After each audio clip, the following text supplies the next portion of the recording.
All right, so the first film we're going to review this month is Judas and the Black Messiah, directed by Sheikha King. Jim, tell us about this film. I believe you saw it at one of the film festivals last year. No, this year, yeah, I saw it as part of the Sundance Film Festival. Oh, right, yeah. So it showed up there shortly before it came out in the States, Sure. and then it's now, I think, in a few cinemas in the States. It's also on HBO Max. It's coming to a whole bunch of rental places here. So the story here follows primarily Bill O'Neill, played by Lakeith Stanfield, and the reason we are interested in him is he was a member of the Black Panther Party in the late 1960s, when the Illinois chapter was under the leadership of Fred Hampton, who was infamously assassinated by the US authorities.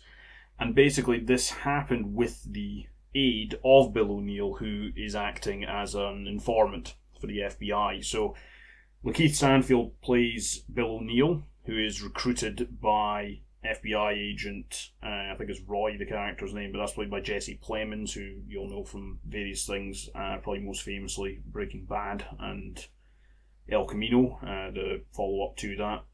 So he's recruited by Jesse Plemons to basically become a member of the Black Panther Party, ingratiate himself, and provide intelligence on Fred Hampton, who is basically feared by the white supremacists, there's no other way to put it, authorities in the States, and is basically the Black Messiah of the title. If you think back to another film that we reviewed on the show, actually, the MLK FBI documentary, it also, from a very different perspective, highlighted J. Edgar Hoover's fear of somebody who could lead the black civil rights movement in the United States and basically challenge the authorities, and basically that is embodied in this film by Fred Hampton and the way that they are looking to take him down, basically. So basically it follows a pair of them. It kind of goes between the two. I think Lakeith Stanfield is definitely the lead as Bill O'Neill. Is primarily his story, but there's a very,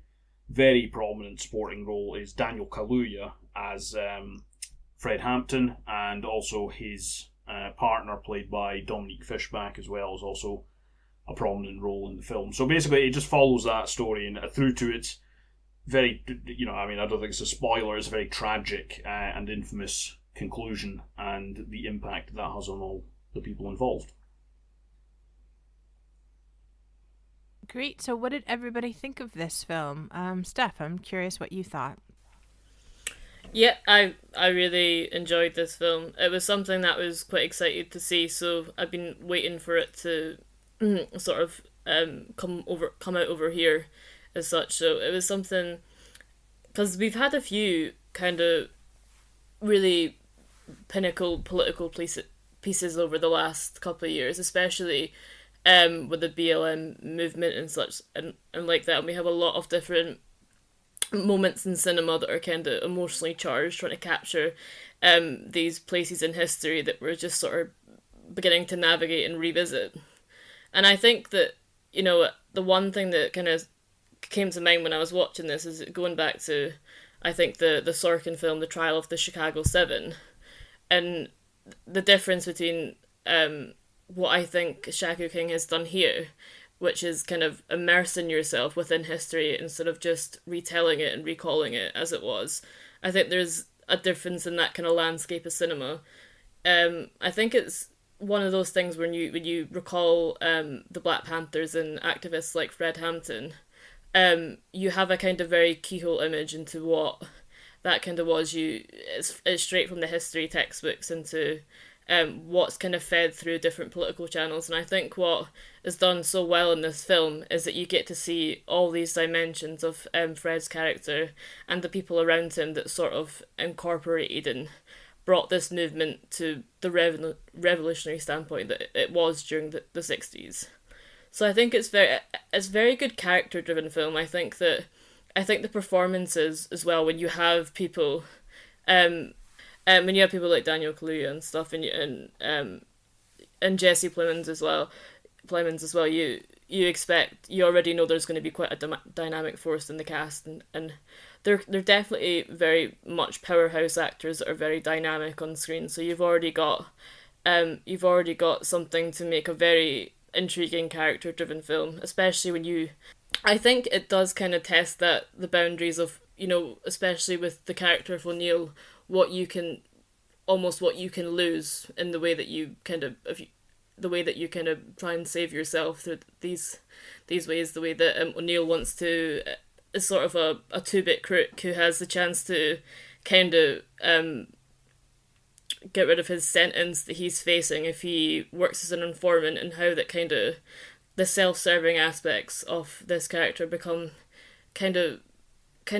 changed the more he becomes a part of this the Black Panther Party, and the more that he sees the very human side to the political stances that they're taking, and how that distorts. So I don't think it's a lot of things. It's not a lot of when you're talking about kind of activist cinema, as going back to the Sorkin's The Trial of the Chicago 7 again, is very there's a very clear line between sort of kind of recalling and retelling the stories that everyone knows before, and then there's difference between getting really immersed into the people that were behind these news podcasts, these moments that make up current history and that are still having a massive impact today.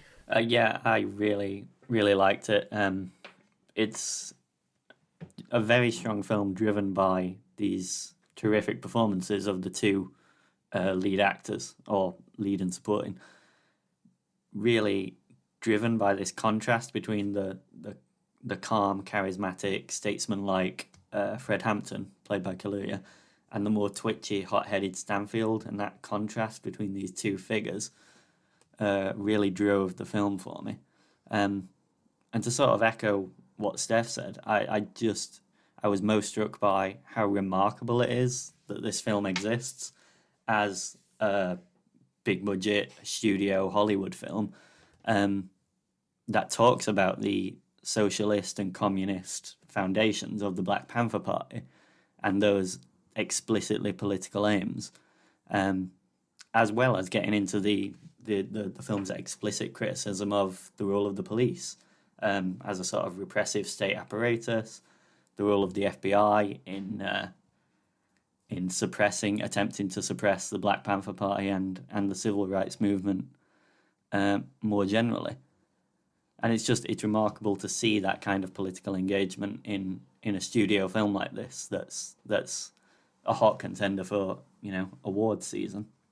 Yeah, I really like this. What's interesting is I had a slightly different reaction to it on first and second viewing, I think. I'll talk about those differences in a minute, but I think that the thing that really stands out for me and the thing that really hooks you in from the start is the power of Daniel Kaluuya's performance. He really is quite something in this role.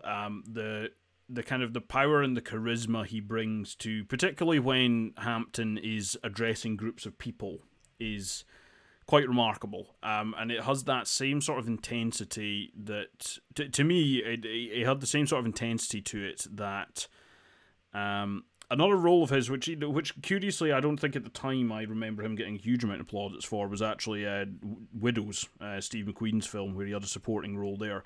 And actually kind of the intensity of the performance kind of reminded me a lot of that. I think Lakeith Stanfield is also excellent. He's another one of these actors where he's consistently taking, to me anyway, very interesting roles. The one that springs to mind for me most when I'm saying that is probably Sorry to Bother You, which is one of my favourite films of that year that came out.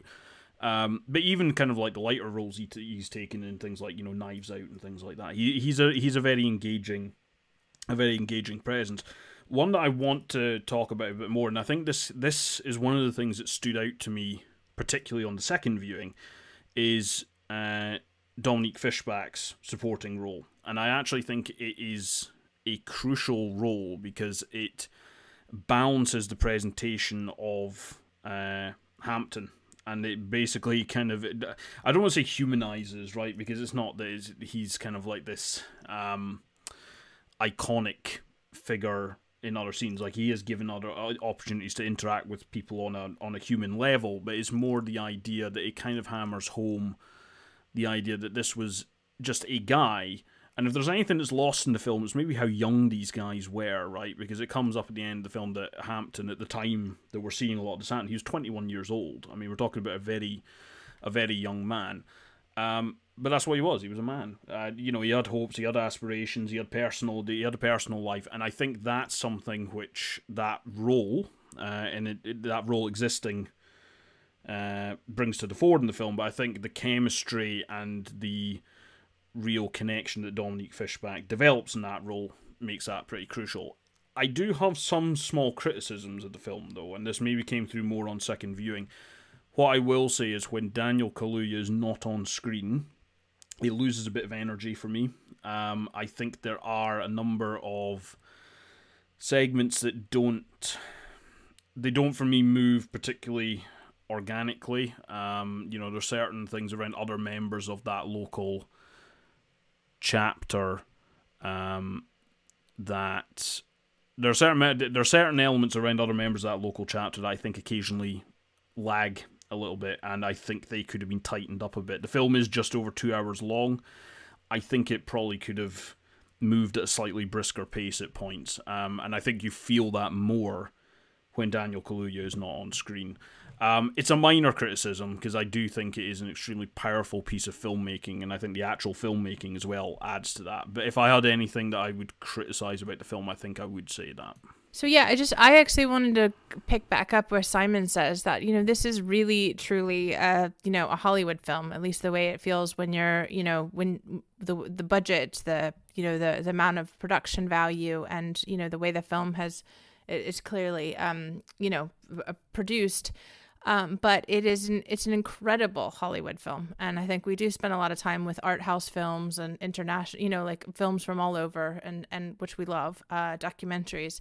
But this is one of the better I'm a big fan of Hollywood films when they're done well, and I think this is one of the better ones I've seen in a really long time. And it got me very excited to. I certainly watched some things about, you know, you mentioned Jim, MLK, FBI, and I think there are some really important similarities, obviously, with the what happened, and the way that the FBI was dealing with the civil rights movement. But it obviously got me really interested into reading and learning more about the true life story. And there's actually a really fascinating podcast that is associated with the film, and it's the first time I've actually seen. And I'm sure maybe a lot of people have been watching this, but, you know, a film is actually running a podcast that kind of goes through the details of the actual true story and the making of. And I think it was really fascinating to learn how involved Fred Hampton Jr., now the chairman of Black Panther's Party, or Cubs, was involved, as well as Deborah. I think her name is now Akua Njeri, but the Deborah character was in the whole process. So supposedly this story has been pitched to them for years and years and years, and that they finally kind of felt comfortable with this production team to bring that story together. But the reason why I bring that up is because it's very clear that they were on set all the time, and they were very adamant about having the story being told in a certain way that was respectful to the Black Panther Party, apologies, and chapter in Illinois, and how they should have been represented accurately. So it might have something to do with the way in which, the way that like you were saying, a Hollywood film was kind of discussing the political, the communist, and the social sort of ties, because there was there was a real dialogue between the people who experienced the real life situation, and the filmmakers. Yeah, I think the way the film represents the FBI as kind of endemically, structurally racist and white supremacist was really powerful. I think it did come at times, it skirted a little close to blaming an individual. J. Edgar Hoover is portrayed in the film. Martin Sheen plays J. Edgar Hoover. and it skirts a little close to portraying him as a kind of villain from which the rot seeps into the FBI. There's one particular scene with him and between Sheen and Plemons that I felt came close to doing that, but it doesn't really get into that too much. It shows the FBI and the police as structurally white supremacist, particularly Hoover's FBI, and I think that's testament to the confidence of the directing and the focus of the film, and like you say, the work with Fred Hampton Jr. and Fred Hampton's family. It's interesting, actually, you talking about that scene, Simon, actually, because without giving too much away, right? I mean, I think we could it's a scene where J. Edgar Hoover is enormously racist, right? Amongst many other scenes where J. Edgar Hoover is enormously racist.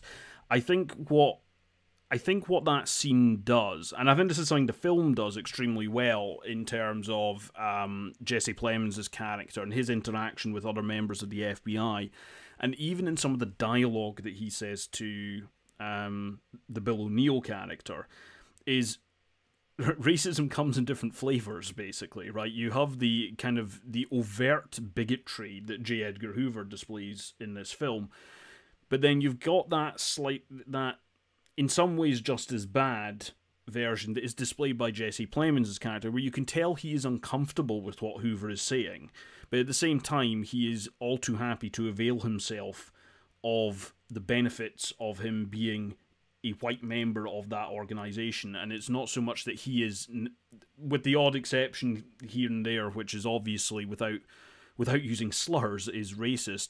It's more the case that he acquiesces to that behaviour. He is quite happy for it to continue. He is quite happy to take the advantages that he gains from it, and he is quite happy to keep people in the position that Bill O'Neill is. Because I think what's important about the Bill O'Neill character is, I don't think he comes out as a particularly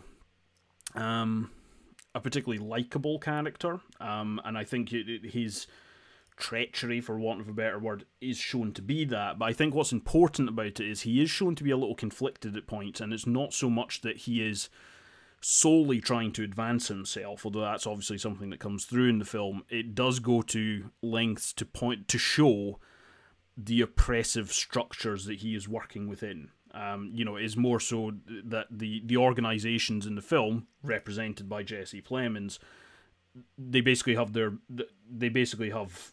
they're hovering over him, and he can't do anything differently. So I also think that's why Lakeith Stanfield's performance is as good as it is, because he's balancing a lot of different things there. But I think the film does that extremely well.